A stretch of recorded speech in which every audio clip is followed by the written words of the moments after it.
Kita lanjut ya. Oke, terima kasih teman-teman. Kita lanjut materi tentang Halo teman-teman, jadi halo teman-teman. ya P3K di tempat kerja atau pertolongan pertama pada kecelakaan di tempat kerja ya. Nah, apa itu P3K? Yaitu bagaimana pertolongan pertama pada kecelakaan yang harus segera diberikan kepada korban yang mendapatkan kecelakaan atau sakit mendadak dengan cepat dan tepat sebelum korban dibawa ke tempat rujukan atau ke rumah sakit. Nah, tujuan dari P3K ini adalah memberi perawatan darurat kepada korban dengan cepat dan tepat sebelum memberikan pertolongan yang lebih lengkap dari dokter atau petugas kesehatan lainnya. Kemudian menyelamatkan nyawa korban. Kemudian yang ketiga, mencegah cedera atau sakit yang lebih parah. Yang keempat, mencegah terjadinya hal yang lebih buruk pada korban. Yang kelima, menenangkan penderita atau korban yang luka di tempat kerja. Nah, ini ada prinsip pertolongan pertama, ada 4P, itu preserve atau mempertahankan hidup, kemudian protect, melindungi korban, kemudian prevent atau mencegah kondisi semakin memburuk, yang terakhir promote atau mendorong pemulihan. Nah, sesuai dengan peraturan perundangan P3K,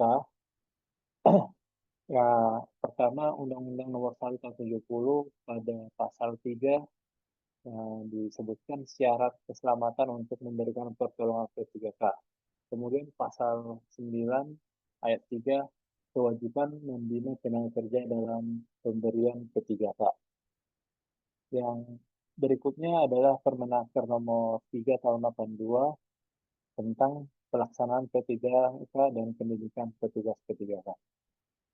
Yang ketiga adalah Permenaker nomor 15 tahun 2008 tentang P3K di tempat kerja, yaitu membahas tentang definisi pertolongan pertama pada kecelakaan tempat kerja.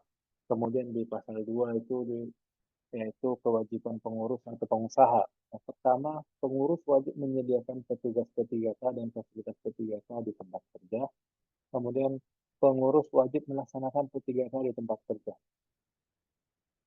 Nah, peraturan perundangan P3K sudah ada di lanjutan tadi, pasal 3, di mana syarat P3K di tempat kerja. Yang pertama harus memiliki lisensi dan buku keizin P3K dari instansi ketenagakerjaan.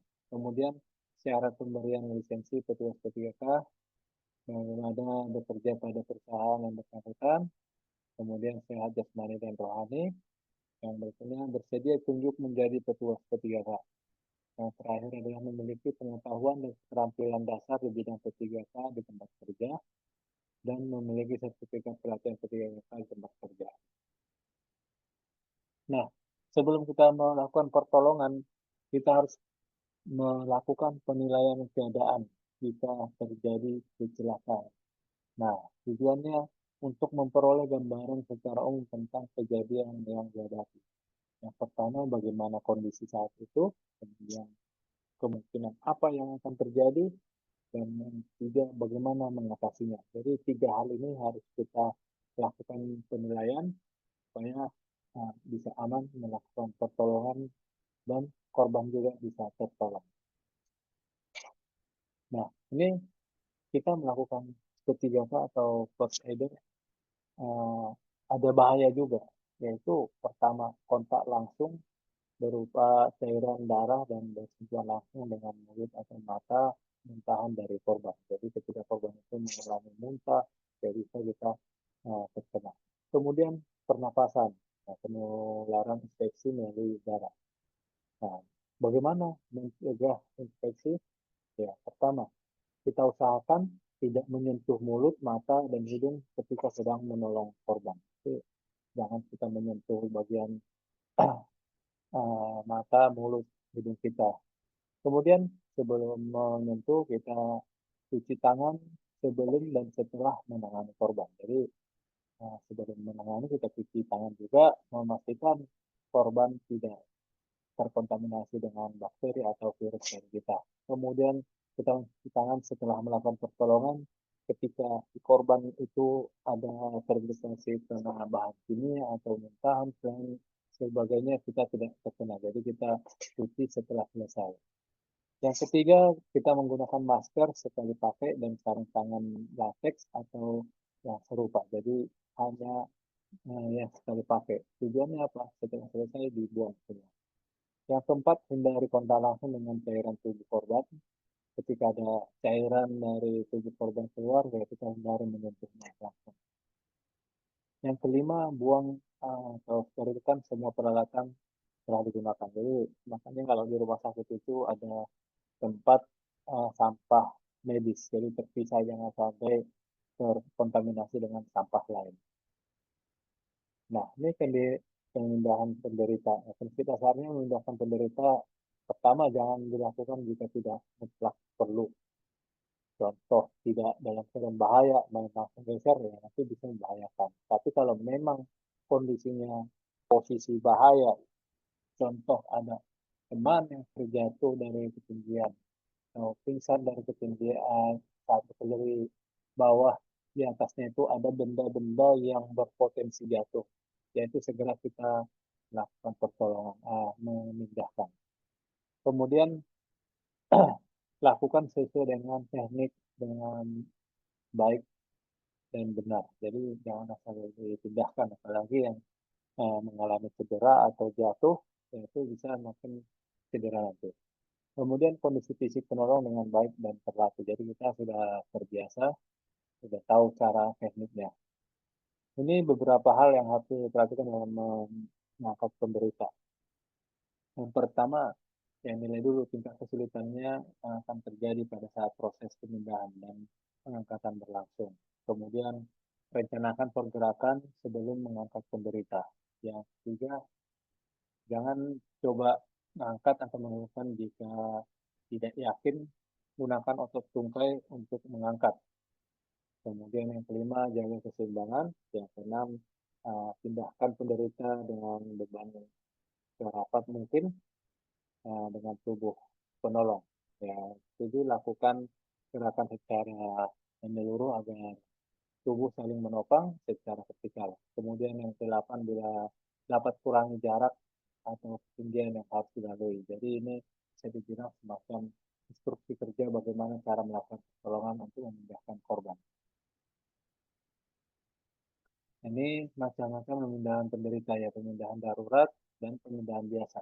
Pemindahan darurat itu menarik ke meja penderita atau menarik dengan selimut dan menarik dengan kain serta menarik dari ketiak atau lengan. Nah, ini kalau kondisi darurat seperti yang tadi ada potensi jatuh lagi perangkat atau material dari atas, ya kita segera memindahkan dengan menarik. Nah, kalau pemindahan biasa yaitu dengan cara teknik ada dua ya, teknik angkat langsung dilakukan 2 sampai 3 orang, kemudian teknik angkat anggota gerak, jadi diangkat anggota geraknya semua. Nah, ini contoh bagaimana memindahkan korban, yaitu dengan ketiaknya dengan kain atau menarik ke mejanya, kemudian memakai alat dengan mengangkat, ini semua ada contoh-contoh. Nah, sekarang apa saja isi P3K dan kenapa isi P3K itu ditentukan? Ya, ini sudah ada Permenaker nomor 15 tahun 2008. Jadi kita menentukan isi P3K itu berdasarkan peraturan Menteri Tenaga Kerja nomor 15 tahun 2008. Apa saja isinya? Nah, ini apa peraturannya? Di mana kotak P3K sebagaimana dimaksud dalam pasal 8 ayat 1 huruf B harus memenuhi persyaratan sebagai berikut. Yang pertama, terbuat dari bahan yang kuat dan mudah dibawa, berwarna dasar putih dengan lambang P3K berwarna hijau. Kemudian yang kedua, isi kotak tidak boleh diisi dengan bahan atau alat selain yang dibutuhkan untuk pelaksanaan P3K di tempat kerja. Jadi jangan dimasukkan obat-obatan yang konsumsi atau peralatan yang lain. Kemudian C, penempatan kotak P3K pada tempat yang mudah dilihat dan dijangkau, kemudian diberi tanda arah yang jelas, cukup bahaya serta mudah diangkat, cukup cahaya serta mudah diangkat apabila akan menggunakan. Disesuaikan dengan jumlah pekerja atau buruh dalam tempat kerja. Jadi jangan hanya kita meletakkan tas ketiga tidak sesuai dengan ketentuan. Nah, ini ada bagaimana menentukan jumlah isi ketiga K dengan jumlah pekerja. Nah, ini kalau tempat kerja dengan potensi bahaya rendah, yaitu jumlah pekerja atau buruh 25 sampai 150 orang. Nah, ini harus ada petugas kegiatannya satu orang. Kalau lebih dari 150 berarti satu orang untuk 150 orang atau kurang. Nah, kalau di tempat kerja dengan potensi bahaya tinggi, yaitu jumlah tenaga kerja 100, di bawah 100, maka petugasnya satu orang. Kalau lebih dari 100 orang, yaitu satu orang untuk 100 dan atau kurang. Jadi kalau ada 150 berarti sudah masuk kelipatan dua. Jadi harus ada dua orang. Nah, isi P3K ini ada minimal 21 itemnya. Jadi ada istilah tiga tipe, kotak A, kotak B, kotak C. Isinya semua sama, mulai dari kasa steril, korban, sampai dengan buku catatan. Ada 21 item. Yang membedakan adalah kotak A, kotak B, kotak C itu adalah jumlahnya. Contoh, kasa steril terbungkus itu kalau kotak A itu 20, di kotak B 40, di kotak C dan 40. Kemudian yang lain juga perban itu ada jumlahnya yang berbeda. Di situ perbedaan kenapa di suatu tempat itu butuh kotak A atau kotak B atau kotak C. Ya, kalau teman-teman di lapangan mungkin cukup dengan kotak A. Tapi kotak A ini untuk 25 pekerja. Sementara kita hanya ada 2 orang sampai 3 orang, bahkan 4. Nah, ini mungkin bisa disesuaikan jumlahnya, tapi itemnya ini tidak dikurangi dari 21 item ini. Ya mungkin dengan pasar steril ini bisa cukup uh, kalau cuma 4 orang ya bisa cukup 4. Nah, perban juga ya bisa satu dan lain sebagainya. Jadi kita sesuaikan kita itu dengan jumlah kapasitas. Tapi ya standarnya sebenarnya memang minimal 25. Jadi ini secara undang-undang ditetapkan tipe A-nya seperti ini. Nah, ini apa isi yang tadi yang 21 ini ada gambarnya di sini biar teman-teman tahu ini kasus steril itu seperti apa, perban itu seperti apa, plester itu apa, plester tepat apa, kemudian sampai dengan obat luka dan buku panduan dan daftar isinya. Semua ada di sini dan gambar-gambarnya. Jadi kalau kita bingung bisa lihat nanti daftarnya ini. Nah, ini tadi bagaimana kalau jenis kotak ketiga K-nya mau A atau B atau C. Jadi di sini kalau kurang dari 26 pekerja, nanti pakai tipe A cukup satu kotak. Kalau 26 sampai 50 bisa pakai B atau A. Jadi kalau kita pakai B berarti cukup satu. Kalau pakai A harus dua. Begitu sampai dengan pekerja di atas 100 orang, kita bisa menggunakan C, B, dan A. Atau bisa kombinasi. Contoh, nah, satu kotak B, dua kotak A. Nah, atau 4 kotak A, atau 2 kotak B, atau 1 kotak C. Jadi di situ mengakomodir jumlah pekerja. Jadi kita biar tahu bagaimana cara menentukan isi P3K. Nah, sekarang kita masuk ke bantuan hidup, hidup dasar atau CPR, cardiopulmonary resuscitation. Nah, atau bisa di bahasa Indonesianya resistansi jantung paru (RJP) atau pompa jantung kalau eh, korban mengalami henti jantung, henti napas. Nah, ini pengertian dari RJP. Nah, RJP atau resistansi jantung paru adalah suatu tindakan pertolongan yang dilakukan kepada korban yang mengalami henti napas dan henti jantung. Nah, ketika henti napas ditandai dengan tidak adanya gerakan pada dada dan aliran darah pernapasan dari korban atau pasien. Nah, sedangkan henti jantung adalah kegagalan fungsi jantung yang terjadi secara mendadak sehingga jantung berhenti berdetak atau terbilang serangan jantung. Nah, teknik RJP dengan teknik CAB ya. Uh, C itu compression, push hard and fast, and the center of the victim the chest, atau dipompa dengan cepat dan keras pada jantung. Kemudian A, airway, memberikan jalan napas pada korban. Kemudian breathing atau memberikan napas buatan, meniupkan napas kepada si korban supaya ada napasnya, pergerakannya. Nah, resistansi jantung dan paru RJP dengan teknik DRSCBA. Jadi ada banyak teknik ya, ini teknik lain lagi dengan pertama danger.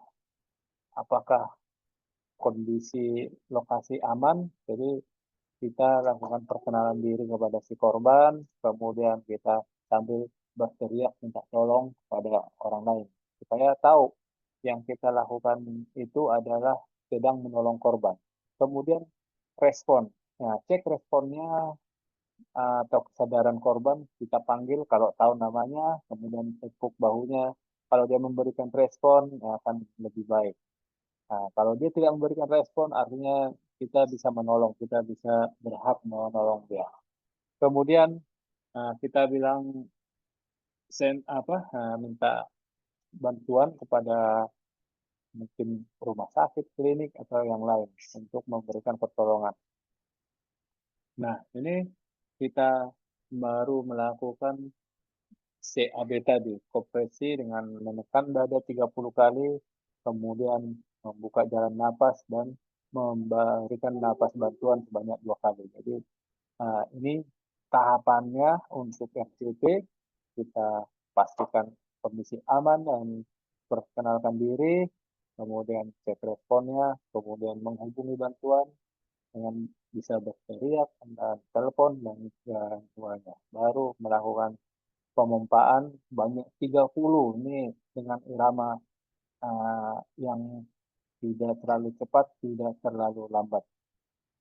Nah, baru membuka jalur nafas, baru meniupkan nafas banyak 2 kali. Nah, cara melakukannya yang pertama kita berlutut di sisi korban, kemudian tentukan lokasi, dilakukan kompresi dan dengan 2 jari di atas bagian tulang dada. Jadi supaya pas di posisi jantung. Ya, dan letakkan telapak tangan yang satu sisi dan yang satu sisi tentukan. Kemudian letakkan telapak tangan lainnya di atas tangan pertama. Jadi harus 2 tangan kalau untuk dewasa. Kemudian dikunci jari Anda pastikan tidak ada tekanan pada tulang rusuk sekitarnya. Nah, lakukan penekanan di daerah abdomen atau perut. Jadi jangan sampai rusuknya nanti yang kita tekan bisa patah. Nah, ini macam-macam tindakan kompresi berbeda-beda ya untuk dewasa, anak-anak, dan bayi. Nah, kalau dewasa ini kita menggunakan 2 tangan, sementara untuk anak-anak cukup dengan 1 tangan, bahkan untuk bayi cukup dengan 2 jari. Nah, jadi kita harus membedakan antara anak-anak, dewasa, dan bayi. Kemudian tindakan airways, nah ini diangkat dagunya, dibuka jalan napasnya, dibuka mulutnya, kayak ada ini. Baru untuk breathing atau memberikan napas buatan, nah ini juga berbeda ya untuk dewasa, anak-anak, dan bayi. Jadi kalau untuk dewasa itu dengan hembusan panjang, nah, sementara untuk anak-anak hembusan pendek. Nah, sedangkan untuk bayi cukup dengan hembusan gitu. Jadi berbeda-beda. Ya tekniknya ya mulut ke mulut atau mulut dengan hidung atau mulut ke barrier atau device atau alat corong, atau ada pakai yang sekarang ini pakai kantong valve, apa, back valve mask istilahnya, jadi BVM. Mungkin tidak semua apa ini memiliki ini, ya cukup dengan teknik yang tiga ini. Ya pakai barrier ini bisa pakai kertas atau bisa pakai pelindung kain, jadi tidak menghindari kontak mulut dengan mulut. Siapa tahu nanti, ya kalau zaman dulu COVID, sangat berbahaya, menularkan. Nah, ini masih tindakan breathing, melakukan penilaian pernapasan. Ketika lihat amati gerakan naik turun dadanya, ada tidak, kemudian kita dengarkan suara napasnya, kemudian kita rasakan dadanya ada aliran udara atau tidak. Nah, kesalahan dan keberhasilan tindakan RJP. Nah, pertama ini kesalahan dulu kita bahas. Nah, cara RJP yang salah adalah korban tidak pada bidang yang keras, jadi di atas kasur itu tidak boleh. Kemudian korban tidak dalam kondisi berbaring atau horizontal. Kemudian tindakan kompresi tekanan pada dada terlalu cepat atau kurang dalam, terlalu atau bahkan terlalu dalam, ya bisa mengakibatkan cedera. Kemudian letak tangan kurang tepat saat melakukan tindakan kompresi. Kemudian mulut kurang terbuka lebar saat diberikan napas buatan. Ya, ini kesalahan melakukan RJP. Nah, keberhasilan RJP yaitu pertama ada tanda-tanda denyut nadi. Kemudian kalau kita lihat pupil matanya mulai normal, kemudian warna pucat pada kulit sudah mulai berkurang, dan korban akan refleks menelan dan bergerak. Kemudian dadanya sudah turun, ada pernapasan. Jadi ini tanda-tanda keberhasilan RJP. Nah, ini sekarang bagaimana pertolongan pertama pada pendarahan dan shock. Nah, ini pendarahan luar dan pendarahan dalam. Nah, ini gambarnya seram-seram ya kalau kita lihat. Nah, ini pendarahan luar adalah pendarahan yang tampak terlihat jelas keluar dari luka terbuka. Nah, sedangkan pendarahan dalam adalah biasanya tak terlihat dalam kulit, tampak rusak. Ya, kadang-kadang terlihat di bawah permukaan kulit berupa memar. Jadi kelihatan memar tetapi tidak sampai mengalir darah. Kalau pendarahan luar itu sudah mengalir langsung darahnya. Nah, ini dibagi dari klasifikasi pendarahan. Pendarahan nadi arteri, kemudian pendarahan balik vena, kemudian pendarahan rambut kaliper. Nah, ini cara penanganan pendarahan. Nah, perlindungan terhadap infeksi pada penanganan pendarahan. Yang pertama, ya kita gunakan APD, memastikan kita aman dulu. Kemudian jangan menyentuh mulut, hidung, mata, makanan sewaktu memberi perawatan. Kemudian buang bahan yang telah penuh. Jadi selesai menolong, buang peralatan APD-nya. Nah, ini masih penanganan yang mengendalikan peredaran darah luar ya, dengan tutup pendarahan, kemudian evakuasi, jadi diatur ketinggiannya jangan sampai uh, yang luka itu lebih rendah dari posisi jantung. Ya, kemudian tekan jalur aliran darah supaya darahnya tidak mengalir. Ini bagaimana perawatan pendarahan ya, penanganan penderita, kemudian tutup perdarahannya, dan elevasi atau tinggikan bagian yang luka. Nah, yang berikutnya berikan tekanan kuat dengan kain pasa atau balu pada luka secara langsung. Kemudian jaga jangan sampai pendarahan terkendali, jangan melepaskan balutan pertama. Kemudian balut pendarahan dengan kain pasa, hubungi fasilitas pelayanan kesehatan terdekat untuk memberikan pertolongan tindakan. Nah, ini praktek pengendalian pendarahan luar dengan istilah PLT, tutup luka, kemudian elevasi, tekan, titik, tekan, balut pendarahan. Nah, ini gambar-gambarnya. Nah, ini kalau shock, di mana sistem peredaran darah sirkulasi darah mengirimkan darah yang mengandung oksigen dan bahan nutrisi ke organ vital. Nah, penyebabnya jantung tidak mampu memompa atau cukup darah dan oksigen ke otak, kemudian reaksi alergi yang berat. Ini uh, namanya shock.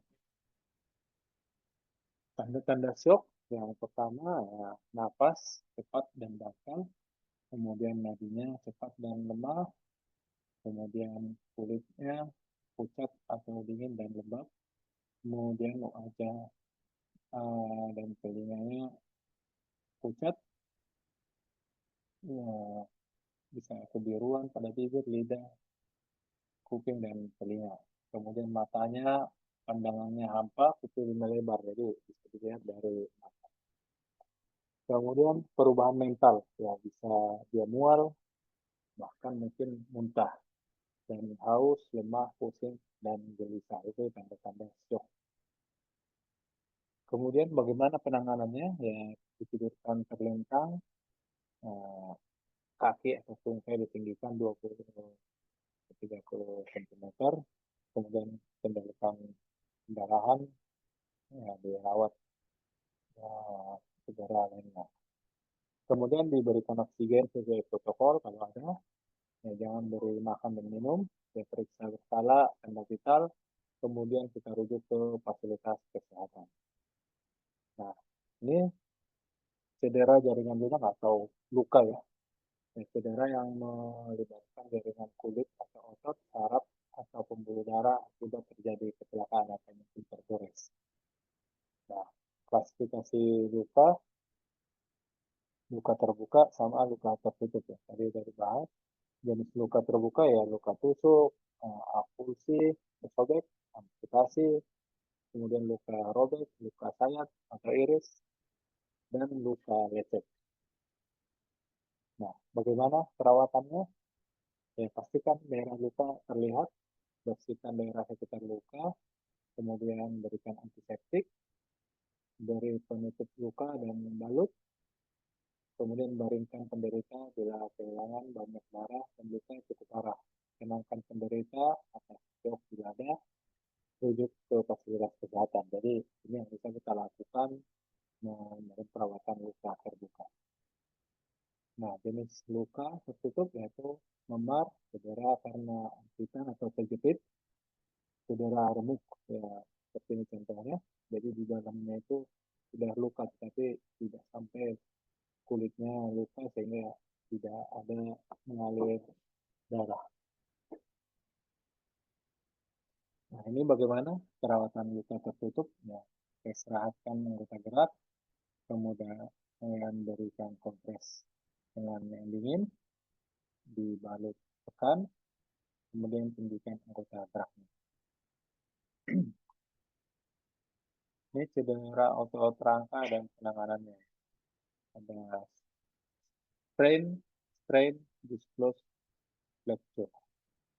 Nah, ini ketika patah tulang, ada sendi terkilir atau otot terkilir atau strain, kemudian cedera cerai sendi, itu seleo istilahnya, atau dislocation.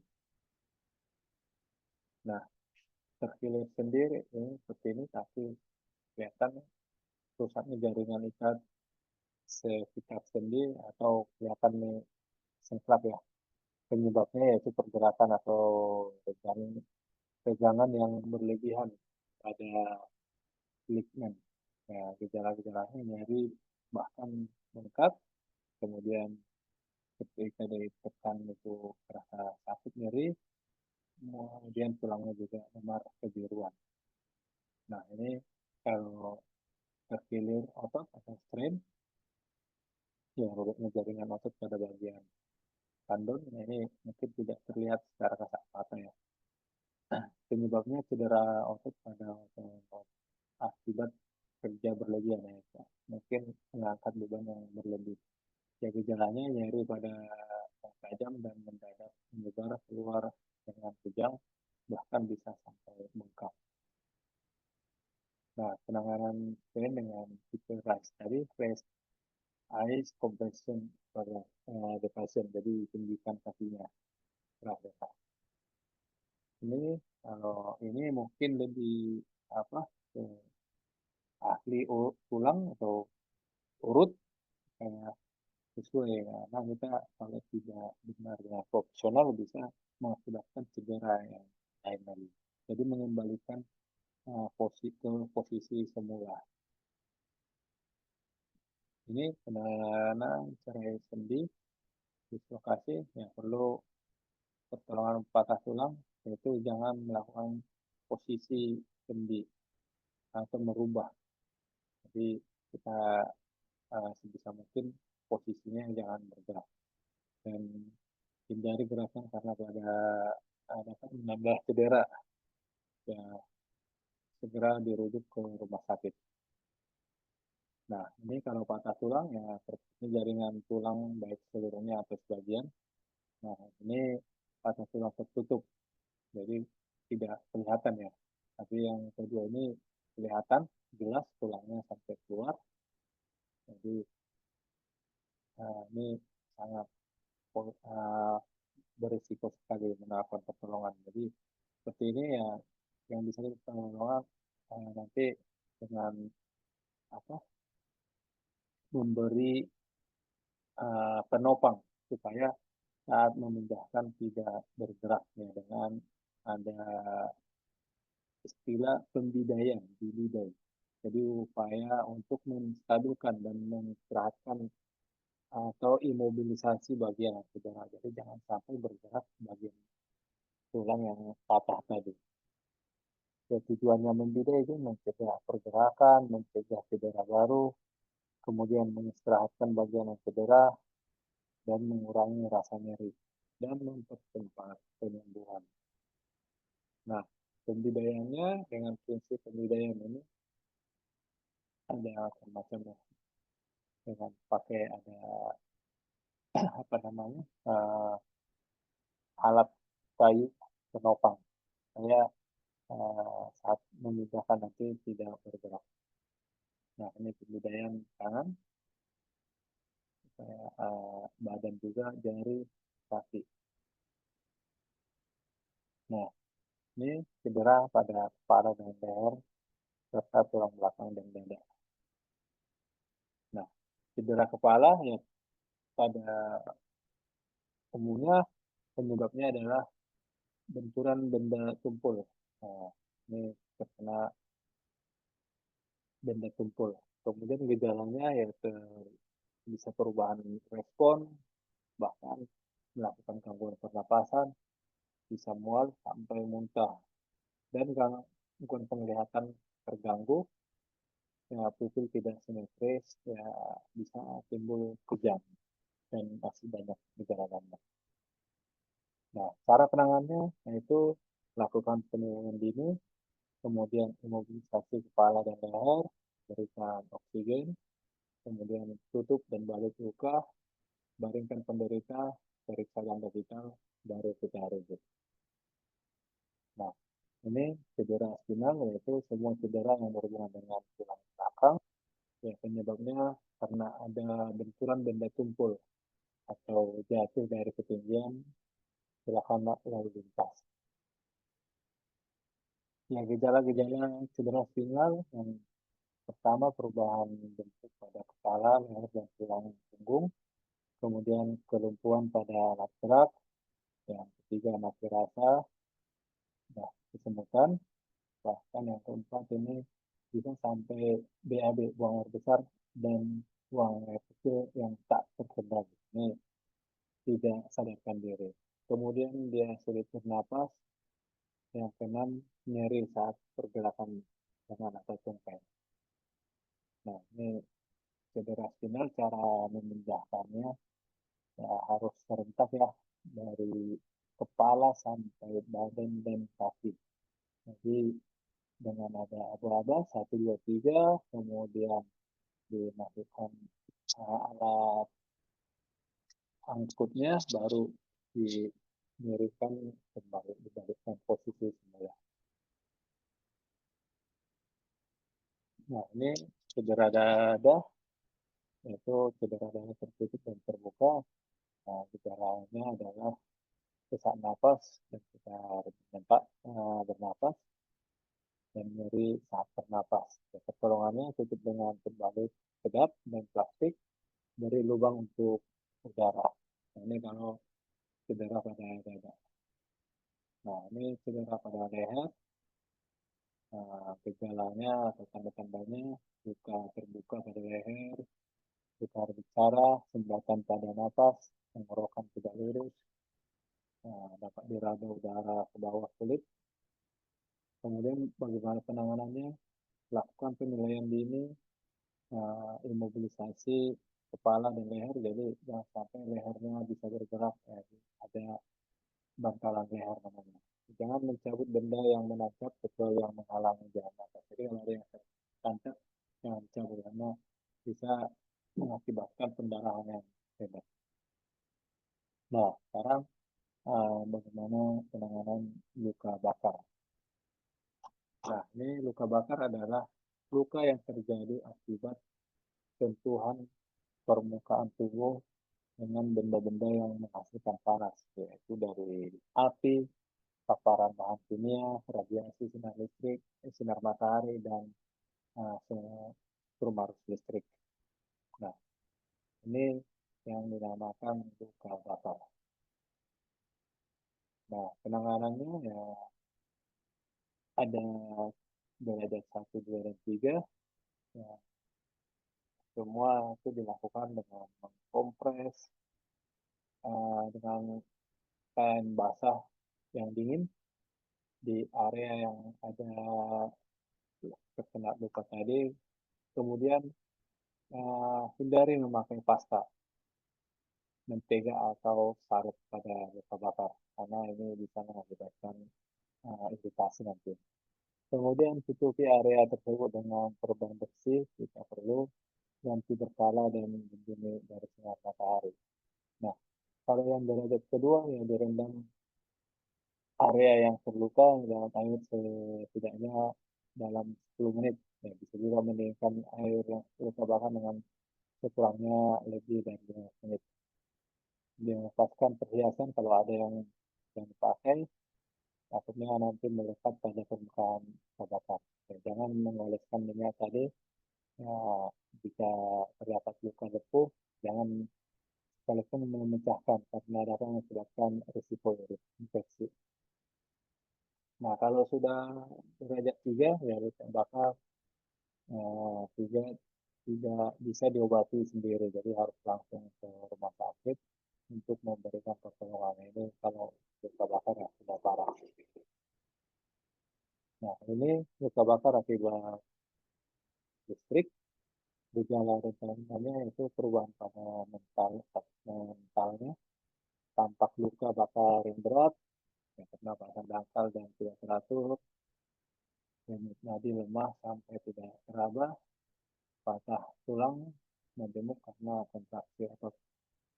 Luka bakar akibat listrik biasanya terjadi tampak kecil, namun kerusakan di jaringan tubuh cukup dalam dan luas. Jadi kelihatan sedikit luka, tetapi di dalamnya biasanya sudah rusak kalau sampai sudah terjadi luka bakar akibat sengatan listrik.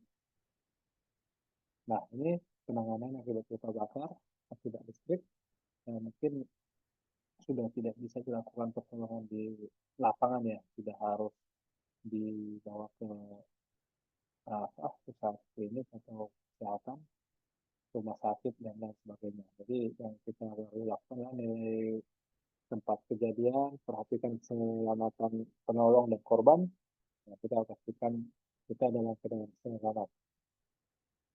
Ya, kemudian kita putuskan sumber arus listrik, ya, singkirkan benda dengan kayu yang kering, pastikan aliran listrik tidak terputus. Jadi jangan kita langsung menyentuh si korban. Kita gunakan alat kayu atau kertas yang kering. Kemudian perhatikan apakah korban mengalami tanda-tanda seperti napas cepat, muntah, sesak napas, atau lainnya. Jika ada luka bakar, lepaskan pakaian atau benda yang menempel di permukaan luka, kemudian kompres dengan air dengan kasah, basah air dan meredakan untuk meredam rasa sakit. Kemudian lakukan CPR apabila mengalami henti napas dan jantung, kemudian hubungi fasilitas kesehatan terdekat. Nah, ini kalau bahan kimia uh, uh, dilakukan adalah kalau bahan kimianya tergantung bahan kimia ya, ada yang HCl, bahkan ada yang per, ya pengobatannya bermacam-macam dan alternatifnya juga ada. Kalau contoh HCl atau H2SO4 dan HNO3 yaitu dibasuh dengan air sabun. Kemudian ditutup dengan NgOH2 atau Ng-trisikat. Nah, kalau bahan kimianya per itu bersihkan dengan antiseptik, tutup dengan salep neopolisin, kemudian bersihkan per yang terluka pada 24 jam dan 48 jam. Jadi ini kalau bahan kimia. Nah, ini pertolongan darurat medis. Nah, ketika ada kejang yang merupakan kekakuan tubuh atau alat gerak akibat kontraksi dan atau reaksi otot yang tidak terkontrol. Ya, penyebabnya itu bisa epilepsi, hipoglikemia atau kadar gula rendah bawah normal, keracunan, alkohol maupun obat. Bisa dengan penyebab dari stroke dan demam. Umumnya kalau di balita bisa sampai kejang. Ini bisa akibat dari infeksi. Nah, kejang secara umum, kejang akan terhenti dengan sendirinya sebab penolong tidak banyak yang dilakukan. Yang penting adalah jangan melawan kejang, itu, kemudian jangan berusaha menyempal mulut, jaga pernapasan, dan kendorkan pakaian korban dari bahaya sekitar itu. Kalau dekat air, dijaga jangan sampai itu air nanti dia malah kecebur ke air. Kalau ada peralatan listrik dijauhkan. Nah, ini kalau ada ayan atau epilepsi, kondisi yang disebabkan karena gagalnya aktivitas listrik di otak dan mengganggu aliran normal informasi. Nah, ini gejala-gejalanya jatuh tiba-tiba, wajah dan leher sianotis atau kulit membiru, gerakan kejang otak, mulutnya keluar buih atau busa. Kemudian setelah kejang biasanya kelelahan dan sakit. Nah, ini kalau pingsan, kondisi umumnya akibat suplai darah yang tidak memadai ke jaringan tubuh. Gejala-gejalanya adalah perasaan linglung, kemudian pandangan berkunang-kunang, lemas, keluar keringat dingin, atau sering menguap, kurang respon, dan denyut nadi lambat. Nah, ini pertolongan ada pingsan ya, bawa penderita ke tempat yang aman dan segar, baringkan penderita dengan tungkai ditinggikan, longgarkan pakaian yang mengikat, dari rangsangan wangi-wangian atau seperti minyak kayu putih. Nah, misalkan bila pulih, usahakan istirahat beberapa menit. Nah, tidak pulih, maka bawa ke rumah sakit. Nah, ini paparan panas, ada kira exhaustion atau lahan panas, sama ada heat stroke, sengatan panas. Jadi, exhaustion itu adalah kulit basah berkeringat, suhu tubuh normal atau dingin. Sementara heat stroke adalah kulit kering, suhu tubuh panas. Nah, paparan panas masih. Nah, ini gejala-gejalanya adalah kulit dingin, lembab, pucat, dan keringat berlebihan. Bahkan dia lemas, pusing, lidah dan tenggorokan kering atau haus. Ya, pertolongannya adalah bawa ke lokasi yang teduh atau ber-AC, posisikan terlentang, tinggikan bagian kaki, atau melonggarkan atau melepaskan pakaian korban. Jika sadar, beri minum air elektrolit. Nah, selalu awasi kelelahan panas dapat dengan cepat menjadi heat stroke. Jadi bisa berubah dia ke heat stroke. Nah, ini heat stroke, tanda-tanda kulit kering dan merah, suhu tubuh panas, respon menurun, kejang umum. Ya, pertolongannya adalah turunkan suhu tubuh penderita segera mungkin dengan mengompres. Bila sadar, beri minum elektrolit, dan selalu awasi tanda-tanda vitalnya, nafas, nadi, kesadaran. Kemudian, bila perlu, rujuk ke rumah sakit. Nah, kalau asma, nah ini atau penyempitan atau gangguan saluran pernapasan. Nah, tanda-tandanya adalah susah bernapas atau narik napas, terdengar suara napas tambahan, irama napas tidak teratur, terjadinya perubahan warna kulit, bisa merah, pucat, kebiruan, atau cyanosis. Kesadaran menurun, gelisah, merancang.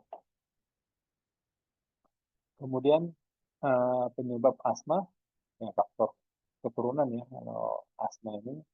Kemudian ada yang kedua faktor lingkungan, bisa debu, polusi. Kemudian yang ketiga bisa faktor makanan, kadar energi tinggi, pengawet, kacang, kacang, coklat, minuman soda.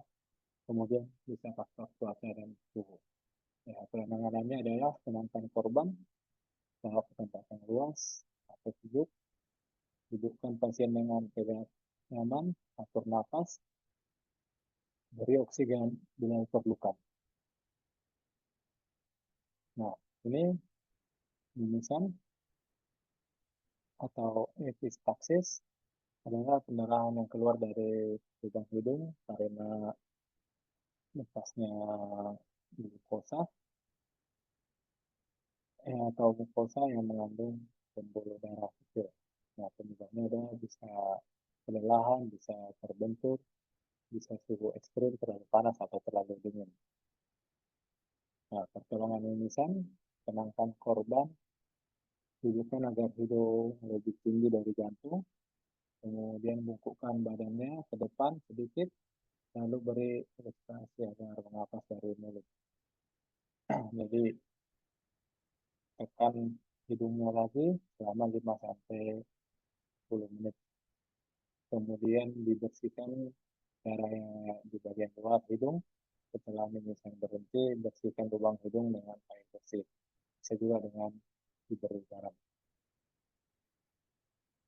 Nah, pertolongan mimisan ya, sering malah diangkat hidungnya salah ya. Jadi itu nanti bisa darahnya masuk ke tenggorokan, eh, eh, bahaya.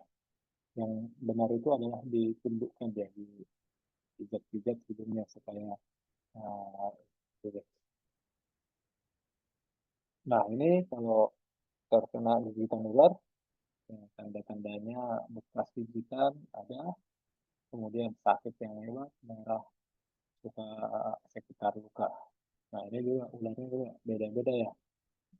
Ada yang ular berbisa, ada ular yang hanya menggigit. Nah, ini pertolongannya posisikan bagian luka lebih rendah dari jantung. Kemudian hubungi bantuan medis segera mungkin, lepaskan pakaian, aksesoris, atau benda yang lainnya yang menempel pada gigitan, kemudian tenangkan penderita, cuci luka dengan sabun, kemudian imobilisasi supaya jangan bergerak. Nah, ini kalau tersendak makanan atau tersendak benda-benda benda, cara ini tersendak itu adalah secara umum sumbatan dapat terjadi akibat benda asing atau makanan, mainan, atau darah, dan, atau dari struktur atau anatomi penderita. periksa lidah, penyempitan saluran pernapasan, kerusakan jaringan. Jadi itu tersendat. Nah, kalau tersendat makanan ini cara menangani berdiri di belakang penderita dan melakukan peluklah pinggangnya dengan kedua tangan, kemudian kepalkan tangan Anda dan tekan pada perut bagian atas, tepat di bawah tulang juga dan di atas pusar. Kemudian ditarik kuat-kuat, kepalkan tangan dengan ke arah ke atas, ulangi beberapa kali hingga makanan keluar dari tenggorokan penderita. Nah, ini contoh gambarnya ya, supaya perutnya memompa keluar apa benda yang tersedak tadi. Nah, ini kalau pertolongan dengan napas dengan helmet manuver, dengan menghentakkan perut ya, jadi dipompa supaya uh, keluar tadi benda yang terjatuh. Itu aja terkait dengan ketiga K di tempat kerja. Ada pertanyaan dari teman-teman?